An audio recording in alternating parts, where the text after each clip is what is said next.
This video marks a transition period from our middle of the country adventures and entering into the last chapter of this adventure, which is the West Coast. So I thought this would be a good time to recap the year so far and kind of our goals for the end chapter of this adventure.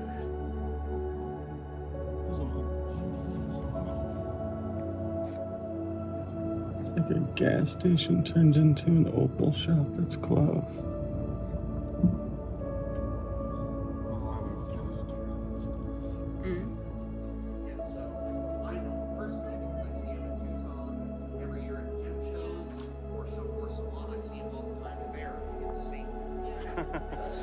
And then everything on that back wall right there is everything in its rough state.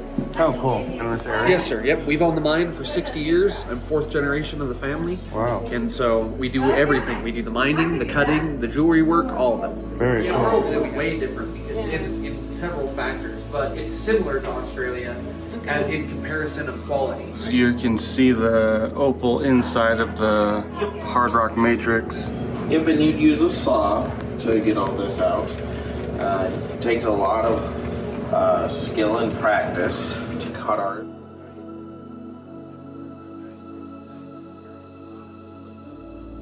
Gives us where you can get a transparent. Just talk to that lady right there, and she gives you all the opal once it's scratched. Because you're gonna take away Opal and gas. Well, we had a pretty pleasant surprise coming and visiting the Spencer Opal mine. We didn't know anything about it, and they were full of passion, full of information, and of course full of unique stones. And so behind the store they have the customary experience of coming to be able to dig through, I don't think it's the tailings, but it's actually just piles and piles of rocks that they pull from their mine, and then you get to dig through and find your own opals like these guys over here are doing.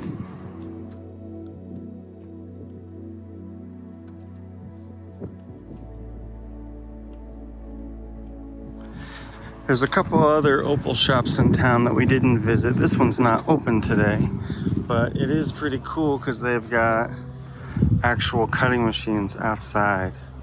And then over here, they've got the areas where you can, I guess, sort out, or maybe this is just old stuff. Spencer, Idaho,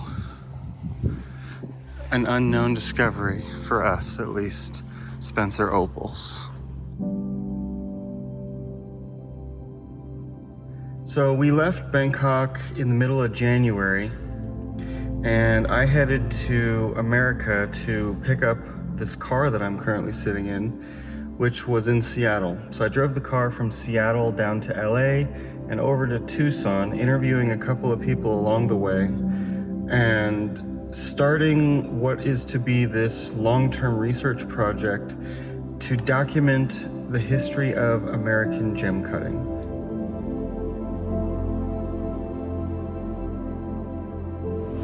So on our way from Utah to Vancouver, we find ourselves once again in Montana. So we decided to make a quick stop that was hardly out of our way to Phillipsburg to see a couple of spots that we missed before, like Gem Mountain and the other sapphire shop, and also that sweet, sweet candy shop. First on our bucket list of things we missed, Gem Mountain. Aside from gems, they got a really cool selection of worked wood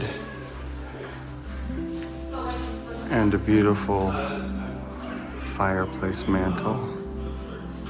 Geez, look at this gigantic fireplace. Just stand in front of there so I can get some scale. You could easily get in the fireplace.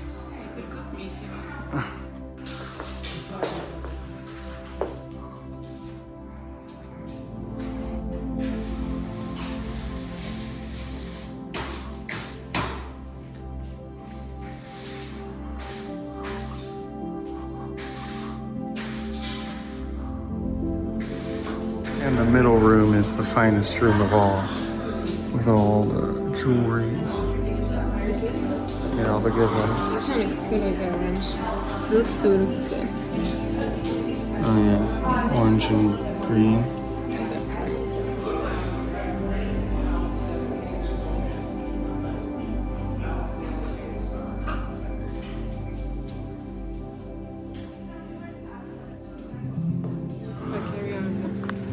Our next stop is the Sapphire Gallery, the one place I really wanted to check out last time.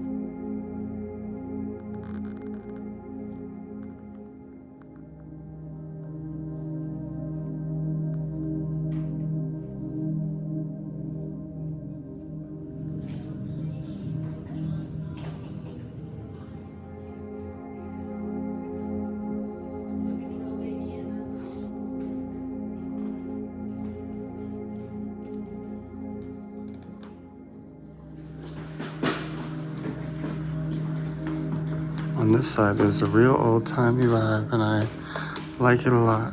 Oh, look at all these old hat molds. Not sure if it comes across in the video, but this place has a real old-fashioned feeling to it. It's like the original. We're back in the world's greatest candy shop, but this time we found something we didn't see before. Phillipsburg, Montana souvenir pennies. Let's do it.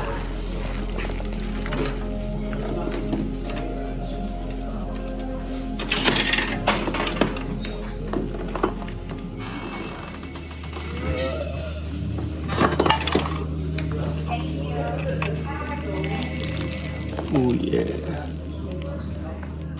I'm in a Montana antique shop. And man, it is really cool. There are so many cool things, so many rooms of stuff.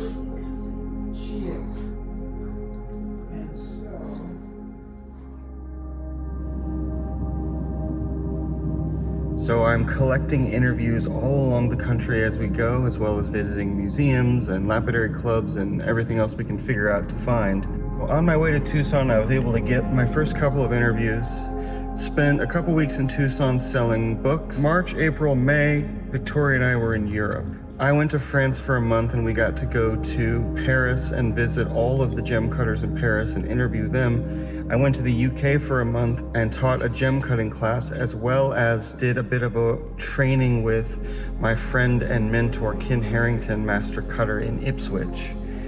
Another month in France, kind of just hanging out and meeting more gem cutters. In June, the meat of the adventure really began. So I flew to Chicago, picked up the car, and drove it to Montreal and met Victoria and Milo. So we taught 3 gem cutting classes, and then we drove to Maine. I'm in Wallace, Idaho, and it looks amazing. It's like a old-fashioned downtown of a city, right in the middle of the mountains. It feels like this is the whole city, just this little 2 or 3 block square, and everything looks so cool, so old-fashioned. There's no brands or big names at all. Everything is an independent business, and there's even a gem shop and a mining museum.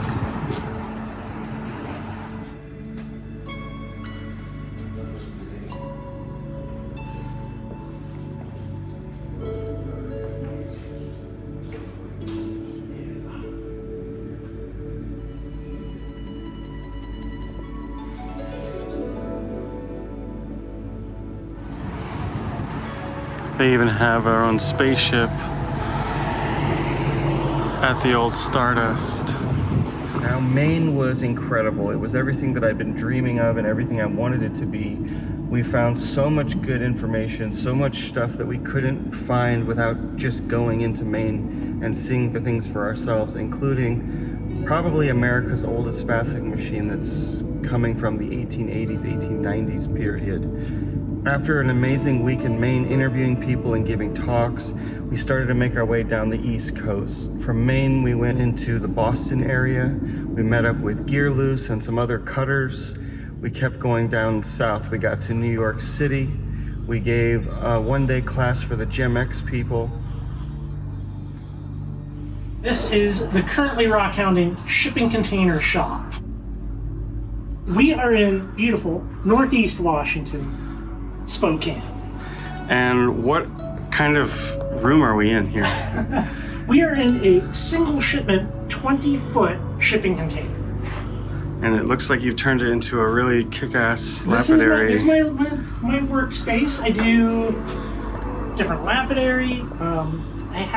I like to keep things as clean and organized as possible. So I can have a big shelf here that I keep machines on, and then I grab them off when it's time to use them. But So what are some of the machines that you have in here? we got a couple ultrasonic cleaners. I do build some of my own machines, and I think the restoration of old machines is very cool. So I got some different parts for stuff, different fixtures for the slab saw that we got a 14-inch slab saw, and this is a homemade slab saw.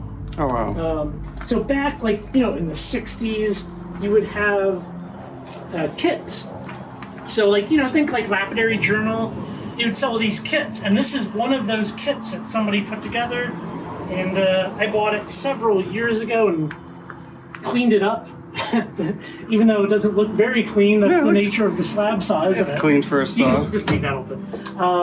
And then we got like a vacuum chamber, got a little flat lap, little trim saw. My two favorite machines, we have the Richardson's Ranch high-speed sander, which this thing's kind of a beast to actually use. It has a big hood, you hook up a vacuum, and it's for dry sanding of different rocks. And then here's my own design, which is a carpet wheel. This thing spins really slow, like 160-ish RPM. And I put polish on there and buff things out. Yeah. I have a diesel heater, and this thing kicks out the heat. It can be 0 outside, and you can make it t-shirt weather in here. Nice. Which is lovely. Some general shop tools. You gotta have a drill press. One with personality. Yes. As we can see, little happy bug eyes. Then I like to be able to keep stuff as open. I've never been a fan of shops that have stuff everywhere and dirt, so I try to keep it clean. Yeah. Lots of rocks. These were all the ones on the shelves were gifted to me by people that generally watch the YouTube channel, and this is where I like to work, cutting stuff, polishing stuff. Thank you.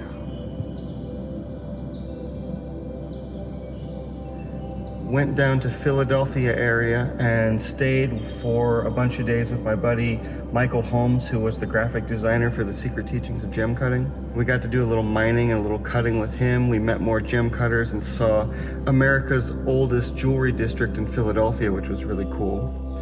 From there, we went to Washington, D.C., and we saw all the Smithsonians and just had a ton of fun down there. Some to Baltimore, where I gave a talk at a lapidary club, and then down to North Carolina. I saw family for a few days, and then we spent a bunch of days in the Little Switzerland area checking out the old emerald mining districts and discovering some ancient gem cutting history that was there that was really cool. The furthest south we got was Jacksonville, Florida. We went down to a lapidary club in order to see some prototype Ultratech faceting masks, which was incredible to be able to document. And that was the end of the properly East Coast part.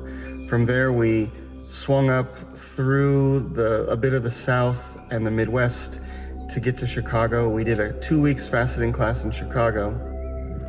Victoria touches her first petrified wood in situ. And from there, we headed to Montana. So 3 days of driving got us to the beginnings of the mining district there. We visited the Yogo mine. We stayed for a bunch of days in Helena. We visited gemologist and book collector Robert Kane and got to see so many mining areas around the El Dorado Bar area. Met almost all of the miners there, as well as a couple of gem cutters. And we're continuously just interviewing everyone that we meet, everyone that we see. A few more days in the Missoula area to meet more gem cutters, and also to go to the Potentate mine outside of Phillipsburg. Passing through Seattle on the way to Vancouver, and we had to check out a rock shop. And then we took a week off of the gem cutting adventure, off of the research at least. Victoria's 30th birthday happened and she wanted to go to Utah, so we spent the last week just kind of hiking with the dog around Utah, seeing some beautiful sights. We did get to do one little gem-related adventure where we got to see the Red Barrel mine. We actually found a couple pretty cool pieces of Red Barrel, got to talk to some of the miners out there. And that's kind of where we pick up with this story. From Utah, we had to drive back up again through Missoula and Phillipsburg, and then to Spokane, Washington, where I got to spend the afternoon with currently rock hounding and see his studio and do a little video with him. And now we're headed towards Vancouver, Canada. Our West Coast adventure truly begins.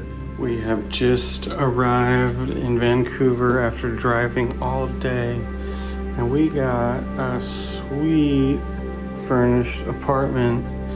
It even came with a faceting station. No, just kidding, that's mine. So this is where we're spending the next week.